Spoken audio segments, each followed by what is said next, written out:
గత ప్రభుత్వంపై బురద చల్లడం మానేసి రుషికొండ భవనాలను ఎలా వినియోగించుకోవాలో ఆలోచించాలని సూచించారు వైసీపీ నేత గుడివాడ అమర్నాథ్. విశాఖను రాజధాని చేయాలన్న ఆలోచనలో భాగంగానే జగన్ రుషికొండపై నిర్మాణాలు చేపట్టారని అన్నారు. ఈ అంశంపై స్పందించిన మంత్రి నారా లోకేష్ ఇలాంటి భవనాలు చాలా ఉన్నాయని, వాటి లెక్కలని తీసి ప్రజల ముందు ఉంచుతామని అన్నారు. జగన్మోహన్ రెడ్డి గారు ఉండరే రేపు నుంచి వచ్చి, లేదా వైఎస్ఆర్ కాంగ్రెస్ పార్టీ నాయకులు ఉండరే అందులో.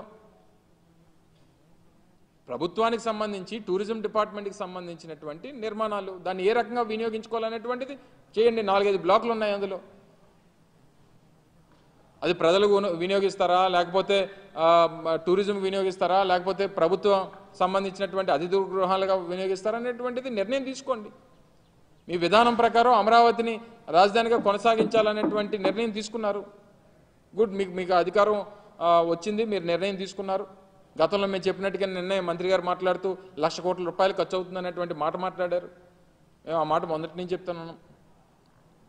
ఈ 5 సంవత్సరాలు అయ్యేసరికి 1,00,000-2 లక్షల కోట్లు అవ్వచ్చు. మొత్తం చూడాలి, ఇంకా చాలా ఉందని. ఇంకా ముఖ్యమంత్రి గారు దానిపై నివేదిక అడిగారు.